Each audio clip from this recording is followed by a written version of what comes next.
Yes, sir. We back with another episode at Higher Voltage. I got a special guest in here tonight. Let the people know who you is. I'm Darryl Johnson. I'm the founder and creator. I am a licensee of the brand, food, the products, Subversive Sauce. I'm also the founder and creator of Subversive Sauce. I'm also an investor into festivals, carnivals, and concerts. So let the people know what's one of the best things about Miami, Florida. The culture. Culture. It's like on the side of a store having a variety of potato chips. You got options to choose from. You might not like this, that brand or that flavor of chips. And you basically get a chance to mingle with a lot of people. You know, that's probably more like a negative example, I guess, but you get to mingle with different people and learn different cultures. That's basically what I was trying to say. No, I understand. So if you had a chance to play in a movie and you had to play a role, what would be a movie that you would pick? What is one of your favorite actors that you could see yourself, or even something that you would want to be or do? I would say, because one of my favorite movies is Coming to America. So I say probably playing a role as a king or prince. Eddie Murphy. Yeah. Coming to America. Yeah. That's a great answer. I like the answer because that story behind that movie is like somebody coming from somewhere else, Mm-hmm. and you could be coming from poverty or coming from a place where it's not that much, technology or advanced city life, and you come there, you're like, whoa, Yeah. So I got another question. What was one of your most memorable moments in your career? I'm gonna say now is having peace. Peace. Now that I'm in a position I'm in, peace is very important. Peace is everything. It's not the money. It's not the material things. I meet a lot of people, make contact with a lot of people. I have great relationships. But when I'm done working, my peace is still current, a memorable moment in my life. And I got another question. How was your childhood? Can you explain your background, like your upbringing? Born and raised, lived in the city, different sections. 58 Terrace, River Drive, Robert Hood, Brown Sub, Large Hard, Scott Projects, stayed in Little Haiti. It was kind of challenging because when you're new to a community or new to what we call a hood, somebody is going to test you. Someone is going to want to prove something to you, to everybody that's already in that hood. So that part was kind of challenging because every time I moved with my mom, every time my mom moved, I was like, we had to start all over again. Right. So once I got comfortable with being in this particular hood, and then we moved, I got to start all over again. I got to fight somebody, and we got to go do something to create a whole new, name or identity. So right now, I want some of my audience to know if somebody had to ask you a question, one sentence or one word of something that you represent at this moment in your life. What do you represent? What does Darryl represent? Teamwork, family, fatherhood, love, consistency. Just have passion about what you're doing, do what you love, and because if you're doing it just for money, the money is temporary, but after a while, you're gonna have to really love what you do. If not, you won't be doing it for long. So that's a given and that's a fact. And you can if you love what you're doing, but you're not making the money that you want to make, dollar amount, whatever the case may be, eventually, and it's like a hobby. Your hobby becomes sometimes your profession. It's something that you was just doing just to do it, and then before you know it, you making money off of it, and then eventually you have an office, you have a work from home office, you have an office outside the home, and you shipping products, you creating things, selling in whatever shape, fashion, form, however you do your transactions. So I got another question. I really want to know what inspired you to be such a big business engineer, like a big business entrepreneur like this? Like you into food, you into, what got you into all these different things? I would tell you the truth.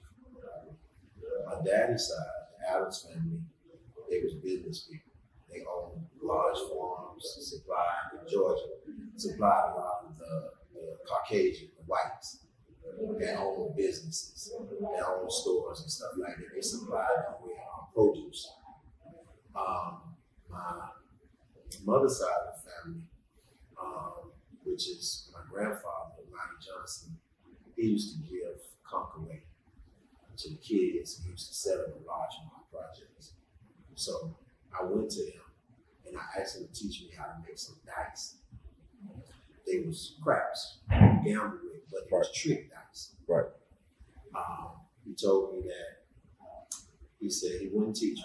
He said, because they'll mop the floor with my ass if they find out that I was ripping them off money. Right.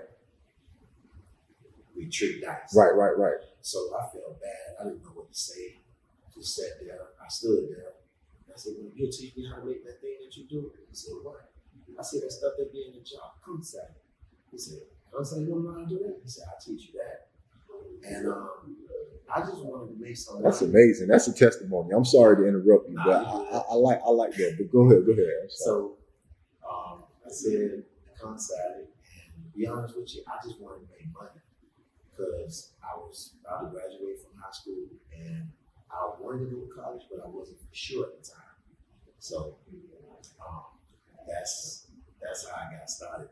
Basically, he told me, he said, niggas will walk the floor with my ass, and I ain't have nothing to say. I felt bad, so I said, okay, you teach me how to make that right now. That was my comeback or my get back. But the people who up and coming, see, you got to another level where you learn how to like set up vendors and stuff like that. So for the people who just interested or want to learn or want to know any slight info you could give them, what would you tell to an upcoming vendor right now, up and coming? Start small. Do less dancing and jumping around, and just take care of your customers, man. You want to entertain your customers, you entertain them by giving them good product and getting them out the line, because they have things to do. They have places they want to go. So when a person stop what they doing, stand in the line, when a person, even if it's not a line, it might be the only one, you can chop it up and talk, but let the customer pick and choose whether they want to continue to talk. You just make sure you take care of your customers, man. So take care of your customers, save less of the jumping around and all of that. Just do business. Just do good business. That's my policy. That's what I believe in. Just do good business and take care of your customers. So with a strong mentality, like this is my first time meeting you, but you sound very strong-minded. So how do you stand the test of time, like when you work hard during the journey? Like what's something that you do that keep you going? I take breaks and be myself. What I do is, you see him over to the side, Travis, Gush Film. Gush Film. Shout out to Gush Films. Shout out to Gush Film. Shout out to Highervoltage. Shout out to They Say I'm Blunt podcast as well. Shout out to Dollar Bill. Shout out to everybody.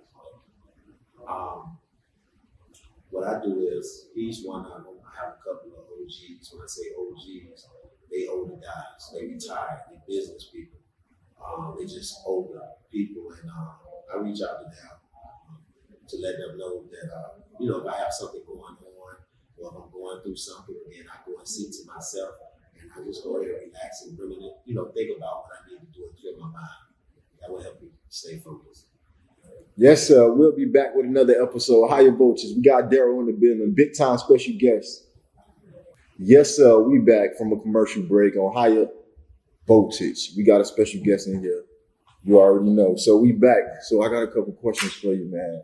Right now, Dr. Umar called out Deion Sanders because he's coaching for a white team and he wanted him to stay down coaching for a black team. How do you feel about that? You want me to sugarcoat it or you want my honest opinion? I want your honest opinion, I'm going to keep it all the way behind it. Dr. Umar doing what he's doing. Deion Sanders doing what he's doing. And my main part is to make sure I raise my two boys to the best of my ability and provide for them. And I'm going to do what I do. And it's going to be people who don't agree with what I'm doing. And it's going to be people who do agree with what I do. At the end of the day, you got to do, which I'm going to do, what's best for me. So, salute them two brothers. And I hope they both continue doing what they do in their own journey, in their own way, on their own road to whatever else success they want to achieve. Yeah, I understood that. I like how you answered that question. You just taught me something. So right now, street violence is at an all-time high in Miami, Florida, Detroit, Chicago. And right now we have 2 Chicago students that were shot and killed on lunch break at their school as soon as they let out. And rumors are it's online get back beef from probably like retaliation. How do you feel about the violence right now with our youth? They lacking attention. Most of them being raised by a mother. I was raised by a single mother. My dad died when I was 9 months. Thanks to my mother, father, my grandfather, Lonnie Johnson. Thanks to my daddy, father, C.W. Adams. I had a chance to pick. I had this type of lifestyle over here. I had it over there. I had a chance to pick. These kids now, they ain't got no side to pick. They don't have no guidance. What they have is what's in front of them. I always talk to this family, let them know, hey, he remind me all the time that that's all they know. That's all they know because they don't know nothing else. They don't know nothing else. It took a while for me to understand that. And it's true. Yeah, I said a lot of beef is inherited too. A lot of gang you get down because your brother, your cousin, your uncle, or they from one hood and this side another hood. And a lot of it is, a lot of times the uncle and the auntie was a hater. So they passed the hate down, the hatred, because now they got the cousins picking sides. They got the brother and sister picking sides. Mom and dad is haters. You see them going back and forth, competing and telling who do this better, who do that better. So it passes on to the kids on and on and on. So it gets to a point where they say the white man ain't got to do nothing. We doing it to ourselves.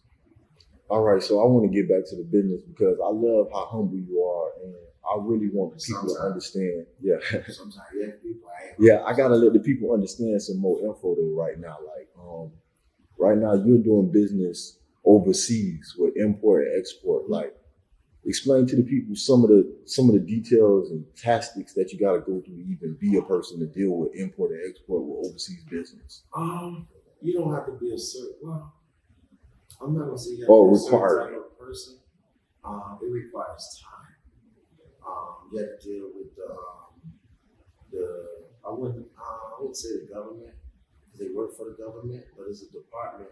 For an example, in Canada, right now, I'm sold all my products that I have in Canada. I have to actually restock. So currently, I don't have the products available in Canada right now. But to get set up, I have to go through the export and import department for that country.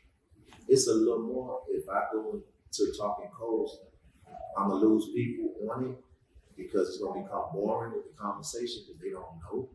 But I will say one of the things is getting in contact with whatever that country, import, export, that city, county, state, or governor, and go through the channels. Right. We'll keep it short and brief.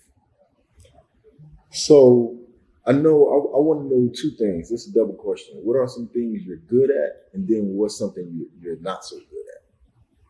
I'm good at proving a person that they're wrong. I put in work. I'm in Miami, right? So I see everybody popping on Facebook and stuff. I call them. Everybody listen. Everybody outside. Everybody live. Now I'm in the city. These people I talk to on the radio, I don't answer their phone. I get voicemail. It's all right. They're gonna be busting U-turns, and it's gonna be lonely at the top. You're gonna be at the top. It's gonna be lonely because they're gonna be busting U-turns. I'm sorry, you're already at the top. Yeah. I'm sorry. I'll tell you what it is. And I get it and I understand because shout out to my Latinos. They went to go with Miami, boy. I see a big old boat in the middle of 17th Avenue, 62nd Street. Mm-hmm. For real, I'm telling you, it was a big boat. Y'all ain't see it? I seen some stuff, man. You ain't see the big boat? You ain't see the big boat? You ain't see the big boat? Man. I can tell you this. Trey plus 305. I can tell you this. On 62nd and 7th Avenue, I did see the big boat with like about 12 jet skis and 2 Chicos float about 3 in the morning. Nah, man, I'm talking about gassing up. They getting money, boy. No, I'm talking about this boat. That big old boat that came in and had all them Latinos and that old man, Mr. Eddie, that was selling that watermelon on the corner. Right. And them Negroes ride by to my, he ain't making no money. He ain't getting nothing. Well, he let 200 Cubans off that boat, all of them selling watermelon on the corner now. And I see them Negroes in line. I see them Chicos detailing, washing cars. Mm-hmm. Hey, listen, I'm going to tell you a story at this point, right? I ain't going to give you the address. Right. I go to the car wash. I drive around Miami, looking to spend my money with black people. I'm going to spend it with Latinos. I have no choice. Looking to spend my money with black people. One car, my car would have been the next car. I'll tell you what the black man told me that on the car wash. He cannot wash my car. The dude told me he's the owner not going to allow him to wash my car because I look like a drug dealer. I put this on everything. No. I put this on. This happened early this morning. That's racial profiling. How you know what you do for a living? I couldn't believe it. I ended up going to the Spanish car wash. Get my car wash. This happened to me this morning. That's crazy. Yeah, this morning. So right now, Daryl, shout out Chef Creole. I went over Chef Creole. Shout out Chef He did my wings the way I wanted them. I had my plantain. Yeah. I had my mango drink. I had my rice and beans, rice and peas. It was good. You did with the pickle? Okay. Oh, let me tell you this. I used to pass out flyers for Chef Creole in June. Rest in peace, Joe. When they was on Northeast 2nd, 3rd Avenue. They were Northeast 2nd Avenue. They had a little small spot. And it was at 79. I think it was on 77 or 78th Street. He would never let me get on the deep fryer. I was like 12, 13 years old. Shout out to Ken. I love you, brother. I pass out flyers for you. Now I'm traveling, doing shows. I got one more question, man. What is your legacy? My kids gonna be able to tell you. If I do what I need to do, my kids gonna be able to share that. But I want to ask that in a better way, then. By you being who you are, and somebody might say you're a legend, right? Why would you think they're calling you a legend?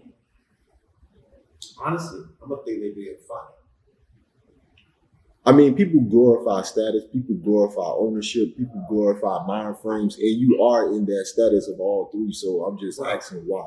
I'm gonna say this. It's a compliment. I never heard that. And at the same time,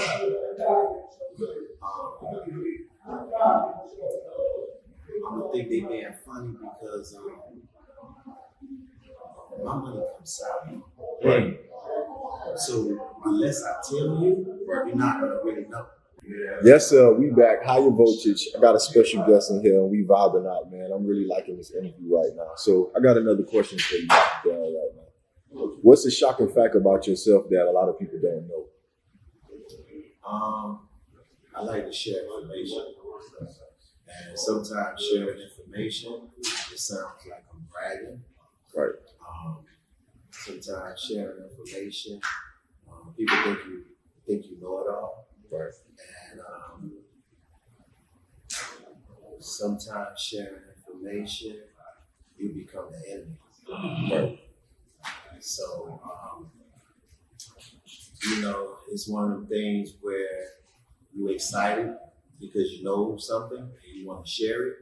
And then when you go to share it, it's like, yeah, man, so where we going at? What party that was y'all went to last night? Like the conversation changed. Right. So people hear you, but they not listening.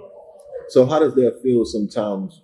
All right, so I got two questions. The first question I'm gonna ask you is, when you know it's hard to deal with people and people are foolish and they don't want to accept knowledge, do you still have that energy to give it to people, although they're not willing to accept it? Do you find yourself trying to tell people stuff and you know they might not care, but you still? I did that in all my relationships. Not one listen. Not one. No matter how dirty I got, how much I sweated, not one listen. So do you feel like that temper with how you deal with the next person? Like, does it alter your feelings or your next situation when you deal with people? It used to, but once I found peace and happiness, I just tried myself to. I just allow people just to be in my circle that's happy, and if they don't have peace, they want peace, and hopefully try to have people around me that already either want positivity or already have it.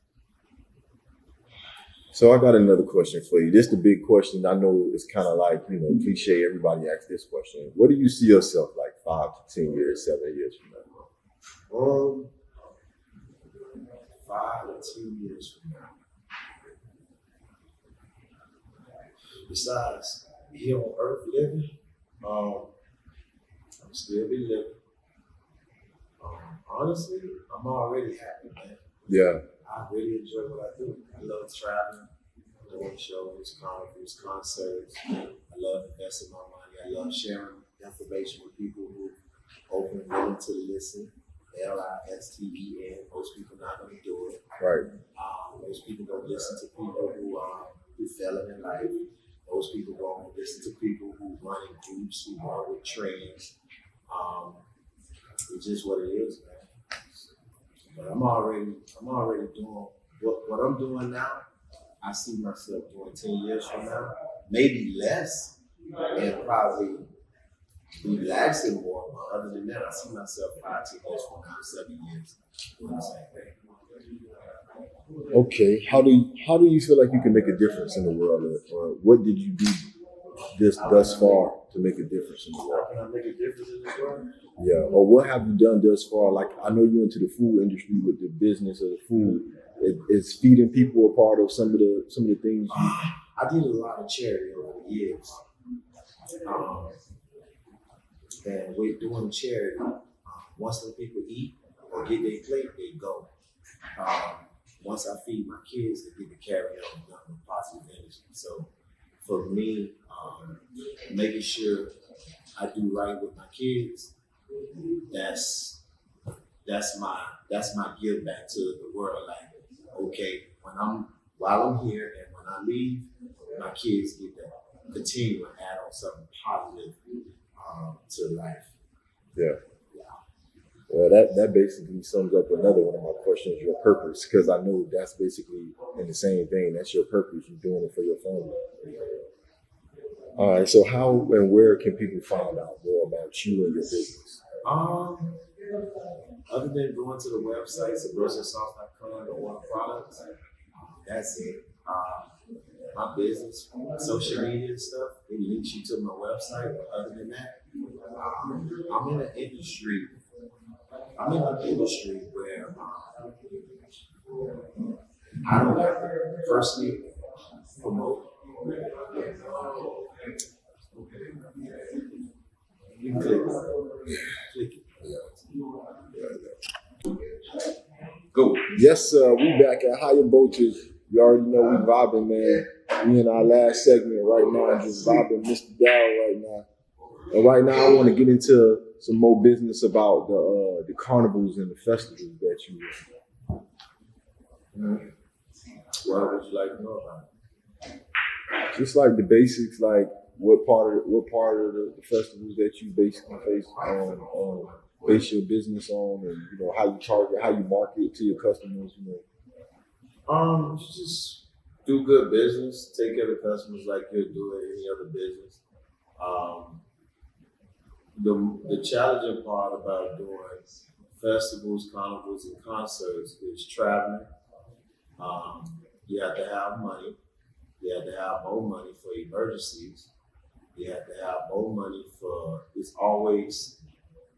always have to have a plan behind a plan behind a plan. I'm sorry. You always have to have change for the customers. God damn it. Yeah. So what happened is you never know when you're on the road. You never know what's going to happen. Things happen. You have staff. You're responsible for them. All your insurance is, everything is commercial at that point. It ain't no personal insurance. It's the challenging part is not the customers, although they be under the influence of alcohol and stuff, but this is the truth. People don't really argue with the person that's feeding them unless you give them bad energy. Wow. Right. So let's say if a customer in line, they drunk and they talking, I don't accept disrespect, but I let them be them because they think they're gonna eventually tip you or they'll pull you to the side and want to apologize or whatever later. Not that I accept it, but you got everything is fast paced, high volume. You got to keep it moving. So the customer part is not the problem. The traveling and doing the carnivals, the festivals, and concerts. The challenging part is the logistics of it. Setting up, making sure you have inventory. I'm gonna give you an example. Say you do inventory, right? You sell out. Technically, at a festival, carnival, and concert, you're not supposed to sell out. Under contract, you're not supposed to sell out.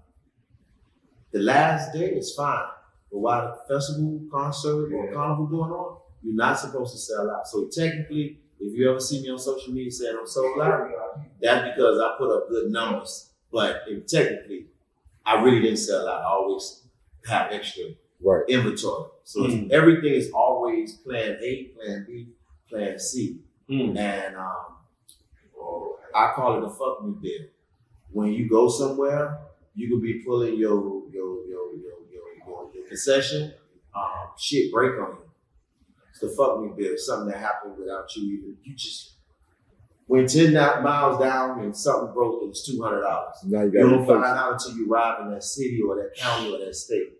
Then when you're there, you got to do all your inventory because if you sell out, for an example, if you sell out, you might be 3 hours away from getting more inventory. So you got to have a runner. You got to have, I'm not going to mention the companies, you have to have companies that's going to deliver to you if you're in certain areas. Wi-Fi not good, signal not good. You got to have some type of camper, sleep in. I'm just finding out. A lot of expenses within the So business. it's a lot. Yeah. It's a lot. So speaking on some of the food vendors, what are some of your favorite foods? My favorite foods? Man, I like home cooked food, man. Yeah. I'm gonna keep it all the way 100. Soul food. I like anything. Nah. It could be soul food. It could be Chinese. I like anything made from scratch. Right. And I got to know what it is. Now, I'm not big on wild. For those who know what wild is, wild game, that could be like alligator, which I have 8 alligator tails. It could be pigeon. I'm not really into all of that. Right. It's not, it's not bad, but it's just not me. Right. yeah, I stick to my chicken, my seafood, my steak. Keep it simple. But anything made from scratch, I'm cool with it. So on your downtime, what you use for motivation? On my downtime, what I use for motivation? Doing more contracts, spending time with my kids. I'm a family guy. Right. So if I'm in a relationship, I'd rather be with my family. Because I'm always around thousands of people. So on my downtime, I just want to be with my family, with my kids. So what's next for you? What's your next business venture? Are you looking My into next trying business something venture new with me? or getting into any? I got one of them I'm not gonna mention, but hopefully I get to do something with Gush Films.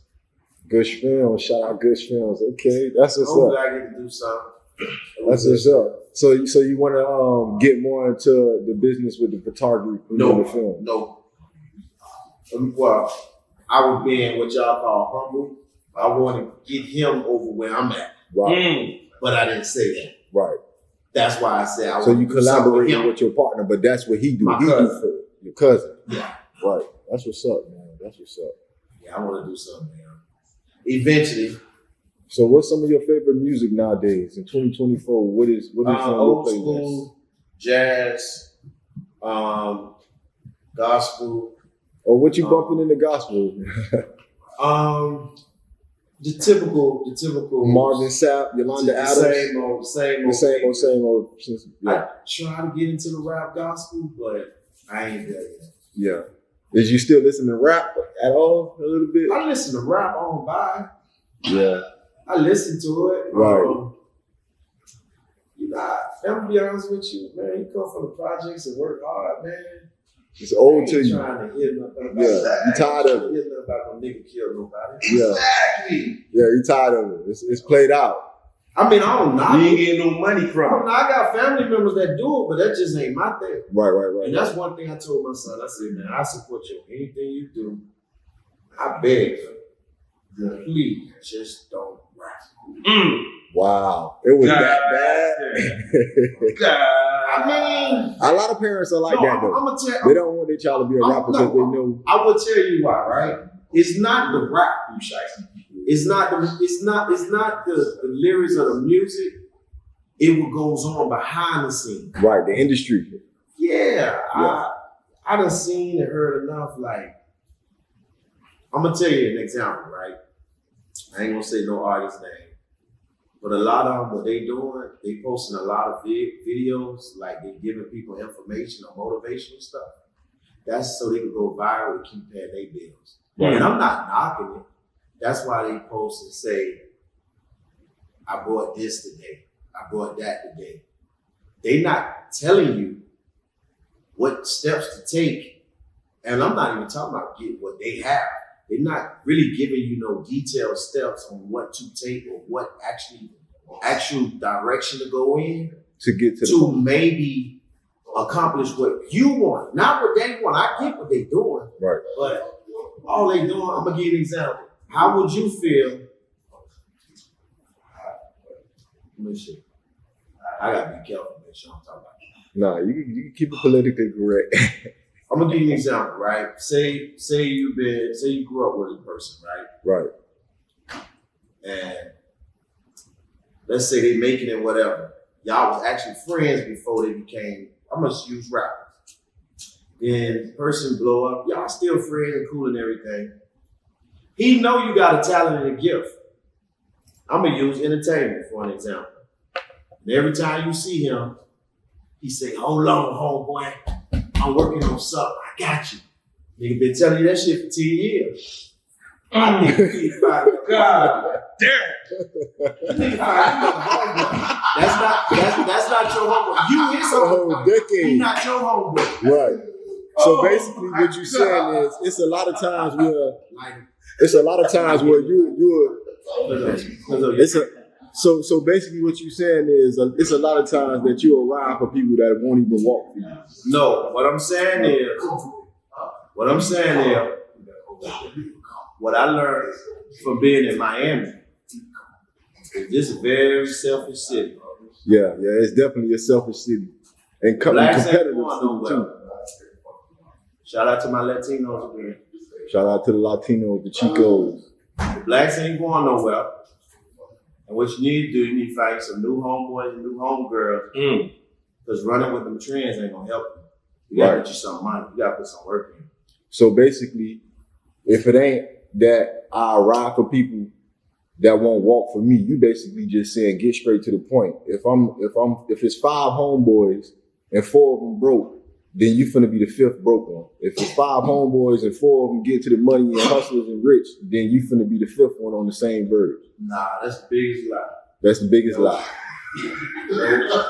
Just because you around 4 people that got it, that don't mean you don't have it. You know how many people around Miami that's around people with money ain't got it? I was one of them. Yeah. I remember niggas sucked on crabs in front of me. Right. With $15,000 in his hand, he told me, I said, boy, you'll be all right. Mickey D's down the street. They did me dirty. Ooh. They did me dirty. Where you at now, OG? Minding my business. On a couple of acres. Minding my business. Being a man. Chopping down trees, chopping down big ass trees. But now, all jokes aside, man, the truth be told, there's only one person that can help you, and that's yourself. Every now and then, you're going to be blessed with good people around you. God going to give all us a vision. What happens is, most people, they'll have help, but they'll fuck over the help. Trying to entertain and satisfy other people. And then what they do, they run back to their little audience. That's what social media is. They play victim. Then everybody want to point the finger like the helper is the bad guy. But in due time, the truth gonna come. Nah, ain't no truth. They gonna suffer. Wow. Fall by the wayside. Nah, ain't fall. They gonna suffer. Ain't no wayside. Ain't nothing over their ass up. Man, it was an honor to have you on Higher Voltage tonight, man. This was a great episode, man. Good special guest, man. I want you to talk to the people one last time, and any last words, anything I missed before we get out of here tonight? I'm gonna tell you this, right? Silent money is better than loud money. You don't always have to let people know. I'm not even gonna say moves, but there's a lot of people out here getting money that is silent. I could talk about this all day. Unless you're inside that RV counting up that money in that money machine, it'll just be just something to talk, because you're never gonna see it. I'm not gonna show it. Simple life, man. Just maintain simple life. Do what makes you happy. Ain't nobody coming to save you. To the fellas out there, get your shit together. Do what you need to do. Because the females got government assistance, Section 8. They get Medicaid, everything. Government ain't gonna help you. You have to be one foot in the grave, 1 foot out of the grave. Maybe if you disability or something, you might get a little temporary help. But ain't nobody coming to help you. Yes, sir, man. All That being said, do only good business, no matter how long it takes you, because that's what you're gonna build a relationship on. And always take care of your customers. Man, we really appreciate you over here at Higher Voltage, man. All the game you gave tonight, man. It was an honor, man.